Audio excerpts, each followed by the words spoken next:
এদিকে বিভিন্ন চাপের মুখে পড়ে গভীর রাতে ডক্টর ইউনূস দেশ ছাড়লেন। কপাল খুলে গেল শেখ হাসিনা ও আওয়ামী লীগের। কর্মীরা রাজপথে রীতিমতো তাণ্ডব চালাচ্ছে। ডোনাল্ড ট্রাম্প শপথের পর যেন তারা চাঁদ হাতে পেয়েছে। তাই ডক্টর ইউনূস এই ভয়ঙ্কর সিদ্ধান্তটি নিতে বাধ্য হলেন। সুইজারল্যান্ডের ডাভোসের উদ্দেশ্যে রওনা হয়েছেন প্রধান উপদেষ্টা ডক্টর মোহাম্মদ ইউনূস। প্রধান উপদেষ্টা ও তার সফর সঙ্গীদের বহনকারী এমিরেটস এয়ারলাইন্সের একটি ফ্লাইট রাত ১টায় হজরত শাহজালাল আন্তর্জাতিক বিমানবন্দর ছাড়ে। মনে হয় ট্রাম্প আবারও আসতেছে, আবার রিপাবলিকানরা আসলে আমাদের জন্য খুবই ভালো হবে। আপা যে আসুক, আমার মনে হয় যে তার সাথে আমাদের একটা এখন থেকে তাদের ক্যাম্পেনিং এ থাকলে পরে তাদের সাথে যোগাযোগ হলে পরে ভবিষ্যতে কাজে লাগবে। ডোনাল্ড ট্রাম্প গতকালকে তিনি শপথ নিয়ে আপনার ক্ষমতায় বসছে এবং ডোনাল্ড ট্রাম্পের কি কাজ শুরু হয়ে গেছে। অন্যদিকে আপনার আমাদের বাংলাদেশে অন্তর্বর্তীকালে সরকারের যে এনকোয়ারি করতেছিল, মানে আপনার গণহত্যার, এটা কি তারা অনেক সংখ্যা কিন্তু দেখাইছে এবং সেখানে অনেক বুলেট দেখাইছে, অনেক গান দেখাইছে। সেই গানগুলা কি যেন আপনার হাসনাতের নামে কিন্তু পাওয়া যায় এই একটা গান। 20 তারিখের পর কোন দিক থেকে কোন দিকে কে ছুটবে, কে ঢুকবে, কে পালাবে কিছু বলা যাচ্ছে না। কিন্তু আদৌ কি হতে চলেছে 20 তারিখ? প্রায় 10,000 নেতাকর্মী নিয়ে কিন্তু ছাত্রলীগের নেতৃবৃন্দরা কিন্তু প্রমাণ দিতে চাই এই বাংলাদেশের মাটি ছাত্রলীগের ঘাটে, জননেত্রী দেশরত শেখ হাসিনার ঘাটে। Once again Sheikh Hasina. সবকিছু কি আসলে মেটিকুলাস প্ল্যানের অংশ?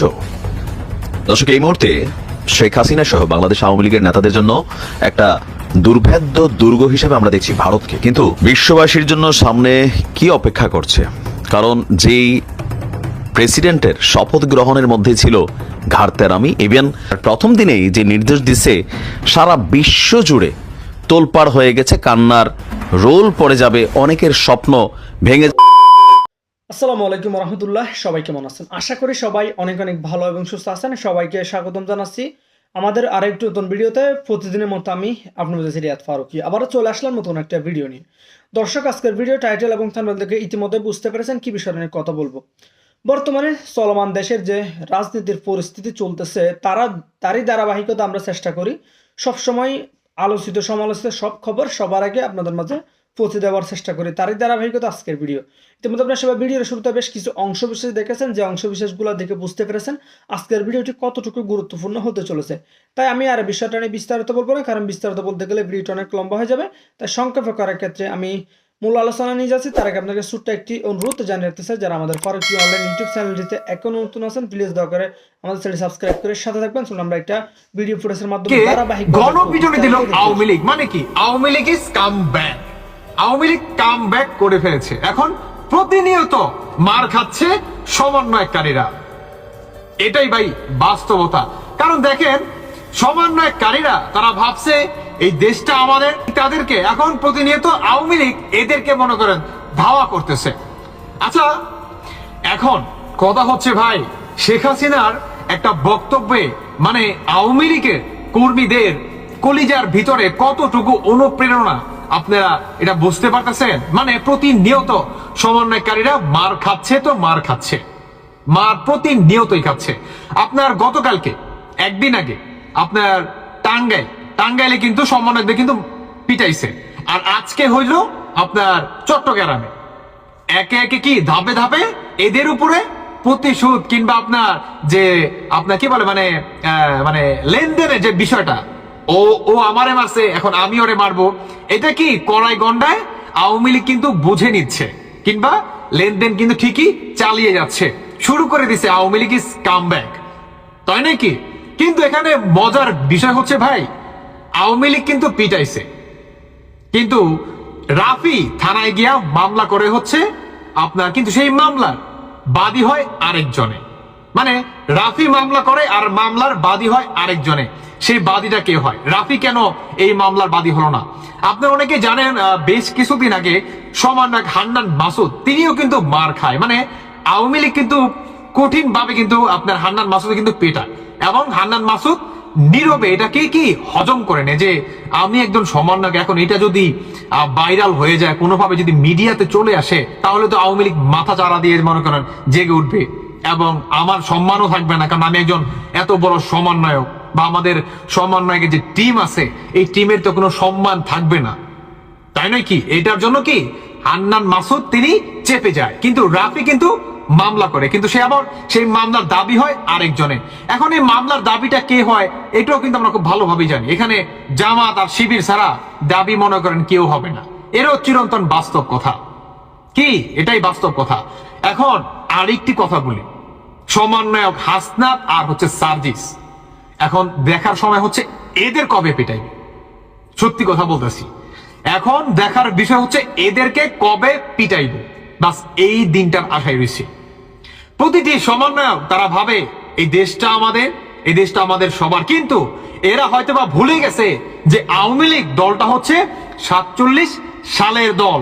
এই দলটার কোটি কোটি জনগণ আছে, কোটি কোটি ভোটের অধিকারী এই দলটা। এই দলটাকে আমরা কিভাবে আমরা বাদ দিতে পারি? ছাত্রলীগকে আমরা নিষেধাজ্ঞা করতে পারি, আর হচ্ছে আওয়ামী লীগকে আমরা নির্বাচনে আসতে দেব না। মানে কত বড় স্পর্ধা তাদের। তারা ভাবছে কি যে আমরা দেশটা কিনা নিছি, দেশের মাথা কিনা নিছি। 1971 সালকে আমরা মুছে ফেলে এবং 72-এর সংবিধান আমরা মুছে ফেলে আমরা এই 2024-এর সংবিধান আমরা নিয়ে আসবো, তাই না? আর যারা নাকি আপনার দেশকে স্বাধীনতা আনছে, যারা নাকি স্বাধীনতা পক্ষের লোক বা জনগণ, এরা আমাদের কিছুই বলবে না, তাই না? আপনারা এটাই তো ভাবছেন যে এরা চুপচাপ হজম করে নেবে। কি হজম করতেছে? উল্টা আপনাদেরকে মনে করেন হজম করাইতেছে। কি ভাল লাগতেছে না? প্রতিনিয়ত আপনারা মনে করেন মার খেয়েই যাচ্ছেন, প্রতিনিয়ত। আপনারা মায়ের আরো খাবেন, কেবল তো শুরু মাত্র, কেবল কি শুরু মাত্র। কারণ আপনাদের ভিতরে যে পরিমাণ লুটপাট, চাঁদাবাজি এবং দখলবাজিতা, আর সবচেয়ে বড় কথা হচ্ছে আপনাদের নিজেদের ভিতরেই বর্তমান আপনার নিয়ত ঠিক নাই। আপনাদের নিজেদের ভিতরেই মনে করেন এই দ্বন্দ্ব মনে করেন লেগেই আছে। কে হবে আসল সমন্বয়ক, কে হবে নকল সমন্বয়ক, কে হবে অমুক ফাউন্ডেশনের আপনার প্রধান, কার মাধ্যমে কোন টেন্ডার আসবে, কে কোন চেয়ারটায় বসবে, আপনারা বর্তমান এগুলা নিয়ে মনে করেন ব্যস্ত। আপনারা এর জন্যই এতদিন যাবৎ কোন সংস্কারের আপনারা সড়ও মনে করেন করতে পারেন নাই, বুঝেন নাই? সংস্কারের সড়ও আপনারা মনে করেন করতে পারেন নাই। আর আপনারা নাকি দেশ চালাবেন। এটা একটা দেশ, এই দেশটা কারো বাপদাদা সম্পত্তি না। আর দেশ চালাতে হলে জনগণের ম্যান্ডেটের মাধ্যমে একটা সরকারকে আসতে হয়, বুঝতে পারতেছেন? আর শুধু এটাই না, আপনার বহির্বিশ্বের সাথেও ভালো সুসম্পর্ক রাখা যায়। আপনারা আসতে না আসতেই তো আপনারা ভারতের সাথে অমুকের সাথে যুদ্ধ ঘোষণা করে দেন। আপনার যুদ্ধ করার মতো সেই অ্যাবিলিটি আছে? আমাদের ডিফেন্সে সেই অ্যাবিলিটি আছে? যাই হোক, আমি সেই প্রসঙ্গে কথা বলতে চাই না। তবে এটা শুনে ভাল লাগলো যে এই সমন্বয়করা পেটাচ্ছে বা এই সমন্বয়করা পেটানি খাচ্ছে। এটা সত্যি অনেক আনন্দদায়ক। এটা একটু একটু করে কিসের ইঙ্গিত দেয়? কিসের ইঙ্গিত দেয়? যে আওয়ামী লীগ ফিরে আসতেছে আর সমন্বয়করা পেটানি খাচ্ছে প্রতিনিয়ত। দেখেন গতকালকে পেটাইছে মনে করেন আপনার কি বলে টাঙ্গাইলে, আর আজকে পেটাইলো চট্টগ্রামে। কালকে এমনও হতে পারে সার্জিস আর হাসনাত মনে করেন পেটানি খেতে পারে। শেখ হাসিনাকে ভারত থেকে এনে বিচার করা সম্ভব বলে মনে করছেন এক সময়ে বাংলাদেশ সুপ্রিম কোর্টের সিনিয়র ব্যারিস্টার আব্দুর রাজ্জাক, যিনি দীর্ঘ 11 বছর স্বৈরাচার শেখ হাসিনার জুলুম থেকে বাঁচার জন্য লন্ডনে অবস্থান করেছিলেন। লন্ডন থেকে এখন বাংলাদেশে ফেরত গিয়ে বাংলাদেশের সুপ্রিম কোর্টে আইন পেশায় আবার উনি শুরু করেছেন। উনি একজন আইনজীবী হিসাবেই বাংলাদেশের মানুষকে সহযোগিতা করতে চান।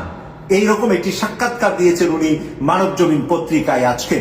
সেখানে উনি বলেছেন যে স্বৈরাচার শেখ হাসিনার অত্যাচার নির্যাতনের কারণে তাকে লন্ডনে 11 বছর মানে প্রবাসে অনিচ্ছা সত্ত্বে অবস্থান করা লাগছিল এবং তিনি বাংলাদেশে আসতে পারছেন না।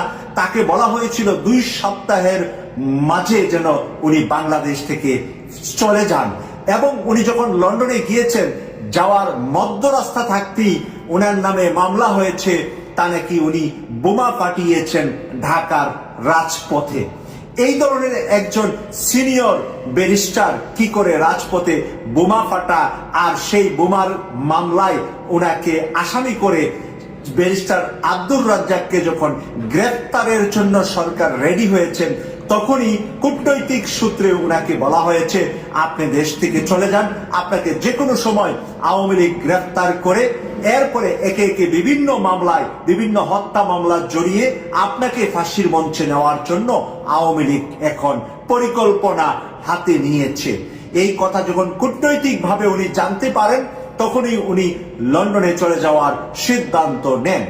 কেটিভি 24 এর আজকে প্রিয় দর্শকদেরকে আমার প্রশ্ন, ব্যারিস্টার আব্দুর রাজ্জাকের মতন একজন সিনিয়র ব্যারিস্টার, যিনি বাংলাদেশের সিনিয়র অনেক রাজনৈতিক ব্যক্তিদের মামলা পরিচালনা করেছেন, এর মধ্যে উল্লেখযোগ্য জামাত নেতাদের উনি আইনজীবী হিসাবে বাংলাদেশে আন্তর্জাতিক অপরাধ ট্রাইব্যুনালে উনি কাজ করেছিলেন। এখন উনি বলছেন এই অপরাধ ট্রাইব্যুনালের আইন পরিবর্তন করা লাগবে না, ভারতের সাথে যে আইন, যে চুক্তি, যে সম্পর্ক বাংলাদেশে আছে, সম্পর্ক ফাটল ধরতে পারে কিন্তু আইন তো ফাটল ধরার সুযোগ নাই। তাই ভারত থেকে বাংলাদেশের এই ধরনের কোনো পলাতক ব্যক্তি ভারতে থাকলে বাংলাদেশ আনতে পারে, আনাটা বাংলাদেশের অধিকার আছে, রাইট আছে। সেই কারণে ভারত থেকে বাংলাদেশের যত আওয়ামী লীগের স্বৈরাচার খুনি হাসিনার সফর সঙ্গী হয়ে ভারতে অবস্থান করছে, সবাইকে ভারত থেকে এনে বিচার করা সম্ভব। এরপরে যদি ভারত সরকার না দেয় তাহলে কি করা যাবে? তাহলে আন্তর্জাতিক অপরাধ ট্রাইব্যুনালে বাংলাদেশ যেতে পারবে। সেই কারণে বাংলাদেশের ইউনূস সরকারের প্রশাসনে যারা আছে, আইনঙ্গনে যারা আছে, তাদেরকে উনি সহযোগিতা করার আশ্বস্ত করেছেন। উনি বলেছেন যে প্রয়োজনে উনি যে কোনো বিষয়ে সহযোগিতা করবে। পাশাপাশি উনি বলেছেন যেই জামাত নেতাদেরকে মিথ্যা মামলায় ফাঁসি দেওয়া হয়েছে, এই মামলাগুলা মিথ্যা ছিল এবং তাদের পরিবার আবার রিভিউ করে এই মামলায় যারা বিচারক ছিলেন, যারা প্রসিকিউটর ছিলেন, যারা এই মিথ্যা মামলাগুলা বানিয়েছেন, তাদেরকেও বিচার করা সম্ভব। তাই সেই বিচার শুরু হবে কিনা জানতে চাইলে তিনি বললেন, হ্যাঁ, এটার প্রক্রিয়া শুরু হয়েছে। জামাত নেতাদের পরিবারের পক্ষ থেকে আন্তর্জাতিক অপরাধ ট্রাইব্যুনালে মামলাগুলা করা হচ্ছে এবং সেই মামলাগুলার মাধ্যমে শেখ হাসিনা সহ যারা জামাত নেতাদেরকে এবং বিএনপি নেতা সালাউদ্দিন কাদের চৌধুরীকে ফাঁসি দিয়েছে, তাদের বিচার কিছুদিনের ভিতরেই বাংলাদেশে শুরু হবে বলে। আওয়ামী লীগ তার বিপদ কিভাবে কাটাবে, এই প্রসঙ্গটি নিয়ে কথা বলবো। আমি এই বিপদ শব্দটি দিয়ে এই কথাটি শুরু করলাম, কারণ আওয়ামী লীগের বিপদটা কিরকম আপনি চিন্তা করুন। আওয়ামী লীগ পতন হয়েছে, আওয়ামী লীগ সরকারের পতন হয়েছে অগাস্ট মাস, আজকে জানুয়ারি শেষ হতে যাচ্ছে, শেষ দশকে পড়ে গেছে। 6 মাস, প্রায় 6 মাস হতে চলল যে আওয়ামী লীগ সরকারের পতন হয়েছে এবং দল হিসেবে আওয়ামী লীগের পতন হয়েছে। কারণ বিগত 6 মাসে আওয়ামী লীগের কোনো রকম কার্যক্রম নেই। আওয়ামী লীগ এত বড় একটি রাজনৈতিক দল, একটা মহিরুহ, একটা বট গাছের মতো একটি রাজনৈতিক দল, সেই বট গাছ নিমিষেই হারিয়ে গেল। অবস্থা দৃষ্টি কিন্তু তাই মনে হচ্ছে। এই যে আওয়ামী লীগ নেই বা আওয়ামী লীগ কোনো কার্যক্রমে নেই, আওয়ামী লীগের জনপ্রিয়তার খবর আসছে। আমি বারবারই যেগুলো বলি যে বিভিন্ন জরিপ, অনলাইন অফলাইন জরিপ এবং বিভিন্ন পেশাজীবী সংগঠনের জরিপ, ভোট হচ্ছে, সেই ভোটগুলোতে আওয়ামী লীগ বিজয় অর্জন করছে, অথচ আওয়ামী লীগের কোনো কার্যক্রম নেই। কেন বিজয় অর্জন করছে আপনারা সবাই জানেন যে আওয়ামী লীগ কার্যক্রম নেই, কিন্তু এখন কার্যক্রম যাদের আছে তাদের কার্যক্রম ভয়ানক রকমের জনবিরোধী। আওয়ামী লীগ সরকার 6 মাস আগেও যে কার্যক্রমের মধ্যে ছিল তার সাথে এখন তুলনা করছে। আমি বারবার এই কথাটা বলি, এই কথাগুলো বারবার বলতে হবে, এই জন্যই বলা যে তার সাথে মানুষ তুলনা করছে, তুলনা করে কোনো মিল খুঁজে পাচ্ছে না। একটা আসমান, আওয়ামী লীগ ছিল আসমান, আর এরা হচ্ছে জমিন। এরা জমিন থেকে কোনোভাবে উঠেই দাঁড়াতেই পারছে না। এই যত দাঁড়াতে পারছে না, যত ব্যর্থ হচ্ছে, তত আওয়ামী লীগ জনপ্রিয় হয়ে উঠছে। আওয়ামী লীগের কোনো কর্মকাণ্ড করতে লাগছে না। কিন্তু ভাই বারবার একটি প্রশ্ন করে যে এই জনপ্রিয়তাটাকে কাজে লাগাবে কিভাবে আওয়ামী লীগ? এখন পর্যন্ত কাজে লাগানোর মতো কোনো দৃশ্যমান পদক্ষেপ নেই। সাংগঠনিকভাবে আওয়ামী লীগ নেই। সারা দেশের তৃণমূল নেতা কর্মীদের মধ্যে কোনো নির্দেশনা নেই। কেন্দ্রীয় নেতা কর্মী যারা দেশে বসবাস করেন তাদের উদ্দেশ্যে কোনো নির্দেশনা নেই। যারা বিদেশে আছেন তারা তো এক প্রকার ভাবছেন যে তারা নিশ্চিন্ত, অন্ততপক্ষে জেল জুলুম থেকে বেঁচে গেলেন। দলের সুসময় আসবে, এসে আবার মধুটা খাবেন, তারা এই আশায় আছেন। কিন্তু তাদের কথা আলাদা। কিংবা দেশে যে নেতাকর্মীরা আছেন কেন্দ্র থেকে তৃণমূল পর্যন্ত, তারা কিন্তু যারা জেলের বাইরে আছেন তারা প্রতিনিয়ত ভয়, শঙ্কা, আশঙ্কার মধ্য দিয়ে দিনাতিপাত করছেন। আওয়ামী লীগ যদি এখনই কার্যক্রমে না নামে, সরাসরি যদি কার্যক্রমে নাও নামা যায়, প্রয়োজনে আন্ডারগ্রাউন্ডে গিয়ে হলেও কার্যক্রম এই মুহূর্তে পরিচালনা করতে হবে, নইলে আওয়ামী লীগের সামনে ভয়াবহ বিপদ। ৭৫ সালেও বাংলাদেশে আওয়ামী লীগ ছাড়া অন্য কোনো রাজনৈতিক দল ছিল না, বাম সংগঠনগুলো ছাড়া। ৭১ সালে কোনো দল ছিল না। ৭৫ পরবর্তী সময়ে এতগুলো রাজনৈতিক দল কোথা থেকে এলো? বিএনপি, জাতীয় পার্টি কিংবা জামাতের উত্থান, এগুলো কোথা থেকে এলো? এগুলো তো সবই আওয়ামী লীগের ভেতরে থাকা দল। আওয়ামী লীগ নেতাদেরকে কিনে এনে এইসব দলে স্থান দেওয়া দল, কিংবা বাম সংগঠন থেকে কিনে এনে এইসব দলে স্থান দেওয়া দল। এখন যে এই যে রাজনৈতিক দলগুলো ক্রিয়াশীল আছে, এমনকি যে জামাতের কথা বলছি, সেই জামাতের আমির শফিকুর রহমানও ছাত্রলীগ করতেন, জাসদ ছাত্রলীগ করতেন। জামাতের সেক্রেটারি জেনারেল অধ্যাপক মিয়া গোলাম পরোয়ার, তিনি জাসদ ছাত্রলীগের রাজনীতি করতেন। তারা এখন জামাতের নেতা। কেন আওয়ামী লীগ থেকে তারা বিভিন্ন দলে ছড়িয়ে গেলেন? কেন? আজকেও তো সেই অবস্থার উপক্রম হয়ে গেছে। আওয়ামী লীগ যদি সাংগঠনিকভাবে এখনই কাজ শুরু না করে, একটি পত্রিকায় খবর বেরিয়েছে যে আওয়ামী লীগের ভোটার টার্গেট জামাতের। সত্য কথা, জামাত এই মুহূর্তে সারা বাংলাদেশে চষে বেড়াচ্ছে নির্বাচনকে সামনে রেখে। তাদের ৩০০ আসনের প্রার্থী এক প্রকার রেডি। তারা কিন্তু আওয়ামী লীগ নেতাকর্মীদের খেয়ে ফেলবে। কিভাবে খেয়ে ফেলবে? এই যে আওয়ামী লীগ নেতারা এখন দৌড়ের উপরে আছে, আওয়ামী লীগ নেতা কর্মীরা, বিশেষ করে তৃণমূলের কথা বলছি, দৌড়ের উপরে আছে।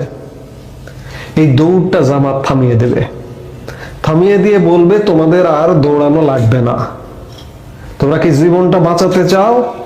তাহলে আসো, আমাদের সাথে কাজ করো। জামাত ক্ষমতার স্বার্থে, ক্ষমতার জন্য, ক্ষমতায় যাবার জন্য আওয়ামী লীগ কেউ যদি তাদের মধ্যে নিতে হয় তবুও নেবে। অবস্থাটি এই রকম ঘটছে। এটি পত্রিকার খবর, যেমন আওয়ামী লীগের ভোটের টার্গেট জামাতের, এমনকি গোপালগঞ্জে পর্যন্ত আওয়ামী লীগের ভোটকে টার্গেট করছে জামাত। এটি শুধু পত্রিকার খবর না, এটি বিভিন্ন জায়গার খবর। জামাতের তৎপরতাটা এমন। বিএনপি আওয়ামী লীগের ভোট কেটে নিয়ে আসতে পারবে না, কিংবা আওয়ামী লীগের লোকজনকে বিএনপি কতটুকু আনতে পারবে তার থেকে বেশি সক্ষম হবে জামাত। কারণ জামাত সাংগঠনিকভাবে অত্যন্ত স্ট্রং, এই কথাটি বলতেই হবে। জামাতের বহু নেতিবাচক দিকের মধ্যে এটি একটি ইতিবাচক দিক। এই ইতিবাচকতা থেকে দেশের প্রচলিত অন্যান্য রাজনৈতিক দলগুলো, বিএনপি বা আওয়ামী লীগ, কখনো শিক্ষা নেয়নি, ভবিষ্যতেও শিক্ষা নেবে কিনা জানি না।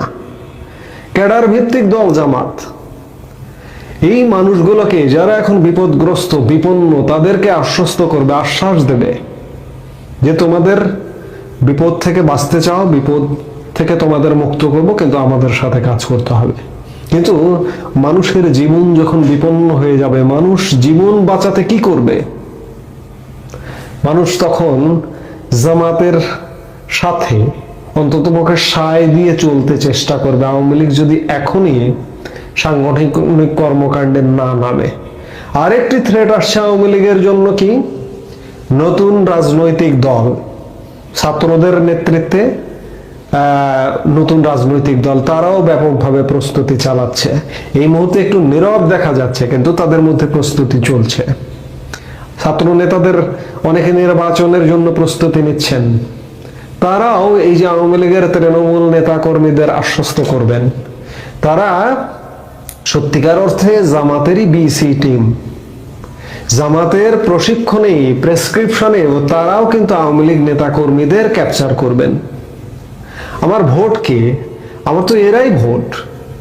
আমি কি নতুন করে জন্ম দিব বৈষম্য বিরোধী ছাত্র আন্দোলনের রাজনৈতিক দলের জন্য, জামাতের জন্য? জামাতের 5% ভোট থেকে তো ভোট বাড়াতে হবে। সেই ভোটটা কোথায়? বিএনপি যেহেতু মাঠে পুরোপুরি ক্রিয়াশীল, বিএনপির জন্য যেহেতু ধর পাকড়ের কোনো থ্রেট নেই, তারা রাজনীতি করতে পারছে, রাজনীতির বাইরে দুর্বৃত্তপনাও করছে, সবকিছুই করছে তারা। কিন্তু জামাত, তাদের ভোটটা, জামাত যে 5%, এখান থেকে বিএনপির ভোটকে টানতে পারবে না। ভোট টানবে যেহেতু আওয়ামী লীগ সাংগঠনিকভাবে মাঠে নেই, আওয়ামী লীগের তৃণমূল কর্মীদের, নেতাদের যেহেতু নির্দেশনা নেই, তৃণমূল নেতা কর্মীরা শেষ পর্যন্ত জীবন বাঁচাতে কিন্তু ঝাঁপিয়ে পড়বে সেই জায়গায়। জীবন বাঁচানো ফরজ কাজ বলা হয়, আমার ধর্ম বলে। তো সেই ফরজ কাজ করতে গিয়ে কিন্তু জামাতে সামিল হতে পারে। এবং জামাতে সামিল হবার আরেকটি বড় কারণ, জামাতের প্রধান নেতারা এক সময় ছাত্রলীগ বা জাসদ ছাত্রলীগ করা। এটি একটি বড় উদাহরণ হিসেবে তারা উপস্থাপন করবে যে আমরা তো এক সময় ছাত্রলীগ করেছি, আওয়ামী লীগ করেছি, কিংবা জাসদ ছাত্রলীগ করেছি, আজকে জামাত করছি, আপনাদের করতে বাধা কোথায়?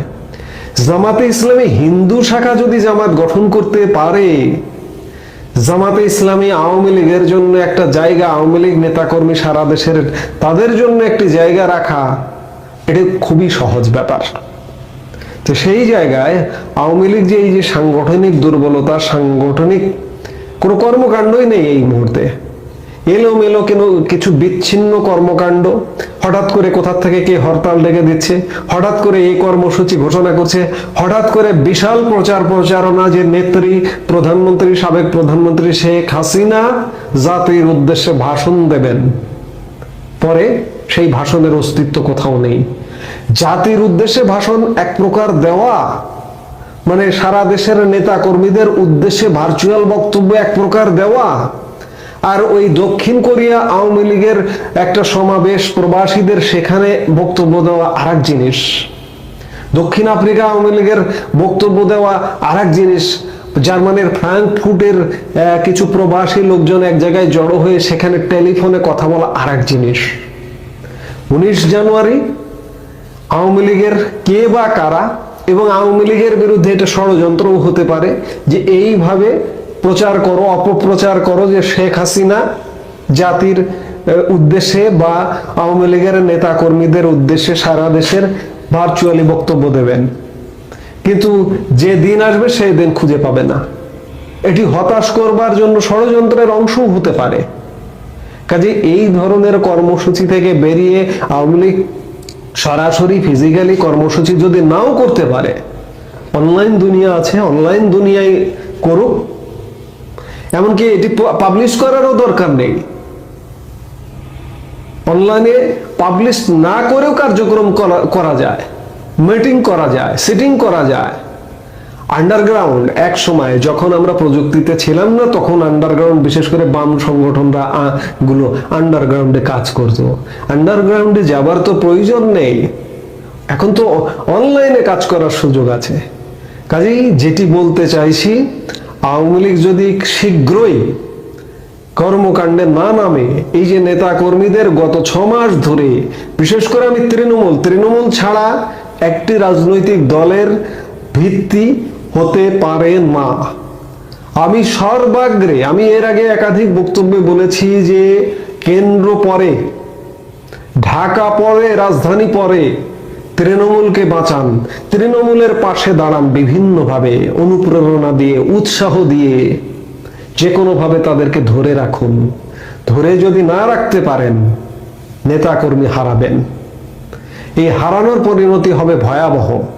এই নেতাকর্মী যদি অন্য ব্লকে চলে যায়, হ্যাঁ অনেকে বলেন যে আওয়ামী লীগের নেতাকর্মীরা অন্য জায়গায় যায় না, যারা খাঁটি কজন আছে? হ্যাঁ আছে, খাঁটি অবশ্যই একটা বিশাল অংশ খাঁটি মানুষ আছে, কিন্তু ওই যে বললাম, জীবন বাঁচানো ফরজ কাজ, জীবন বাঁচানোর জন্য অনেক কিছু করতে হতে পারে।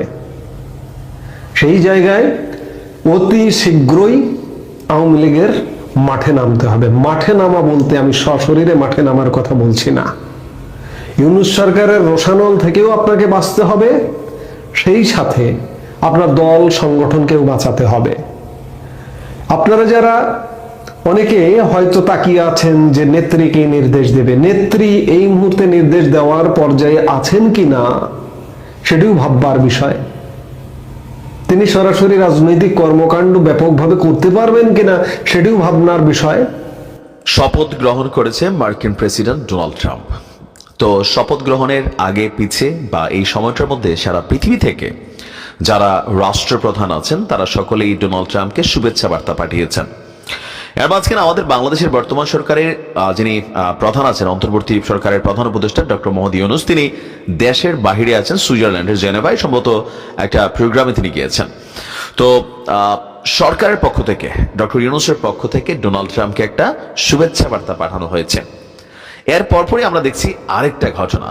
এই ঘটনায় যারা ভাবছিল, বিশেষ করে বাংলাদেশ আওয়ামী লীগ ভাবছিল যে ট্রাম্প ক্ষমতায় আসলে ডক্টর ইউনূসের সাথে বৈরী সম্পর্ক তৈরি হবে, ট্রাম্প ক্ষমতায় আসলে অন্তর্বর্তী সরকারের সাথে মার্কিন যুক্তরাষ্ট্রের যে রিলেশন সেটা খারাপের দিকে যাবে, কিন্তু ব্যতিক্রমী ঘটনা ঘটছে।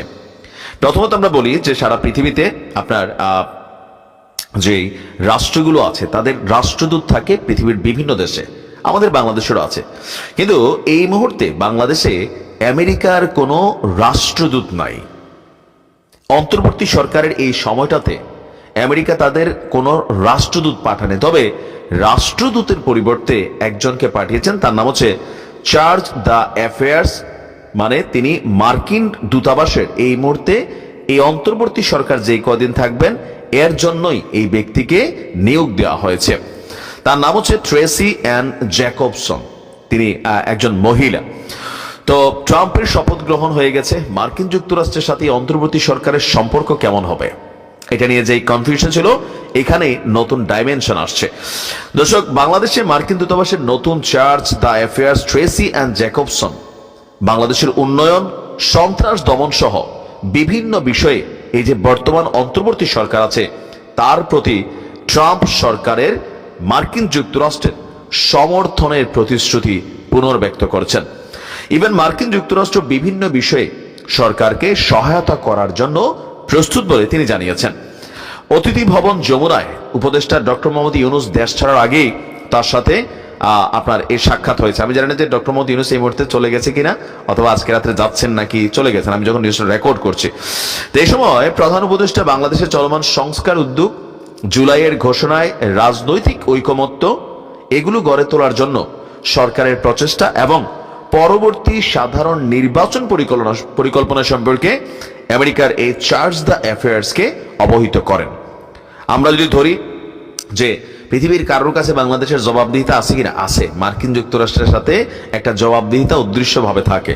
সো এই চার্জ দ্য অ্যাফেয়ার্স এর সাথে ডক্টর মোহাম্মদ ইউনূস অন্তর্বর্তী সরকারের বিভিন্ন রূপরেখা, বৈদেশিক নীতি, পররাষ্ট্র নীতি, ইভেন নির্বাচন, গণতন্ত্র, এইগুলো নিয়ে তিনি কিন্তু ব্যাপক আলোচনা করেছেন। ইভেন আমেরিকাকে মোটামুটি তিনি বুঝাইতে সক্ষম হয়েছেন বলে আমরা মনে করছি। এমনকি জুলাই ঘোষণাপত্র সম্পর্কে তিনি আমেরিকাকে বলছেন যে ফেব্রুয়ারির শুরুর দিকে রাজনৈতিক দলগুলোর কাছ থেকে ঐকমত্যের প্রত্যাশা করছেন। ইভেন এছাড়া ঐকমত্য গড়ে তোলার জন্য রাজনৈতিক মহড়াকে কঠিনও বলে অভিহিত করেছেন। একই সঙ্গে প্রস্তাবিত ঘোষণার থিম ঐক্য হবে বলে জানিয়েছেন। তো আপনার মার্কিন চার্জ দ্য অ্যাফেয়ার্স কিছু সাংবাদিকদের গ্রেপ্তার এবং ধর্মীয় সংখ্যালঘুদের বিরুদ্ধে কিছু সহিংসতার প্রতিবেদন নিয়ে ডক্টর ইউনূসের সামনে উদ্বেগ প্রকাশ করেন। এই সময় ডক্টর ইউনূস বলছেন যে তার সরকার দেশের প্রত্যেকের জন্য ন্যায় বিচার নিশ্চিত করতে প্রতিশ্রুতিবদ্ধ। প্রায় ঘণ্টাখানেক যাবৎ দুজনের মধ্যে এখানে বৈঠকটা হয়েছে।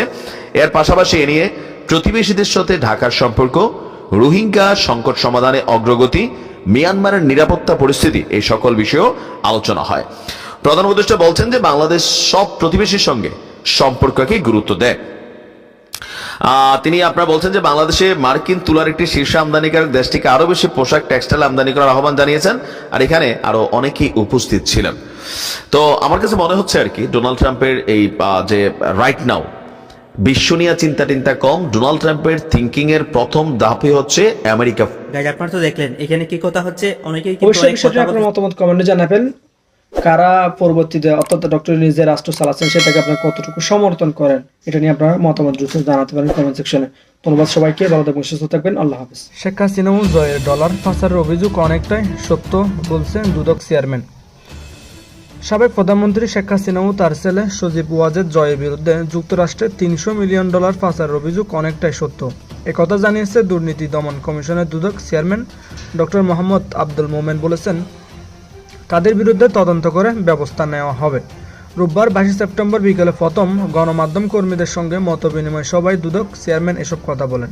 সাংবাদিকদের সাথে মতবিনিময়ে দুদক চেয়ারম্যান বলেন, এ সময় দুদকের বিরুদ্ধে নানান অভিযোগ যৌক্তিক জানিয়ে প্রভাব মুক্তভাবে স্বচ্ছ তদন্ত করার প্রতিশ্রুতি দেন দুদক চেয়ারম্যান। টানা 15 বছর ক্ষমতাকে কুক্ষিগত করে দেশকে দুর্নীতির এক স্বর্গরাজ্য গড়ে তুলেছিলেন আওয়ামী লীগ সরকার। দলের প্রভাব কাটিয়ে বিভিন্ন প্রকল্প ভাগিয়ে নিয়ে দুর্নীতি আর টাকা পাচারের প্রতিযোগিতা নেমেছিল আওয়ামী লীগের তৃণমূল নেতাকর্মী থেকে শুরু করে হাইকমান্ড পর্যন্ত। গণ অভ্যুত্থানে সাবেক শেখ হাসিনার পতনের পর তাদের দুর্নীতি ফিরিস্তি বের হচ্ছে প্রতিদিনই। তাদের দুর্নীতির এই মহাযজ্ঞে সাবেক প্রধানমন্ত্রী শেখ হাসিনা ও তার ছেলে সজীব ওয়াজেদ জয়ও পিছিয়ে নেই। দেশ থেকে $300 মিলিয়ন যুক্তরাষ্ট্রে পাচার অভিযোগ রয়েছে তাদের বিরুদ্ধে। বিষয়টি আমলে নিয়ে তদন্ত শুরু করেছে দুদক। সবাই সাংবাদিকদের এই সংস্থার নানান অনিয়ম সংস্থাকে কুক্ষিগত করা ও কর্মকর্তাদের দুর্নীতির বিষয়টি সামনে এনে নতুন কমিশনের অবস্থান জানতে চাইলে কমিশনাররা বলেন, কারো ভয়ভীতি দুদকের তদন্ত প্রভাবিত করতে পারবে না বলে জানান কমিশনার ব্রিগেডিয়ার জেনারেল অব হাফিজ আহমেদ ফরিদু, কমিশনার মিয়া মোহাম্মদ আলী আকবর। দর্শক ভিডিওটি ভালো লাগলে অবশ্যই শেয়ার করে দিবেন। ধন্যবাদ সবাইকে।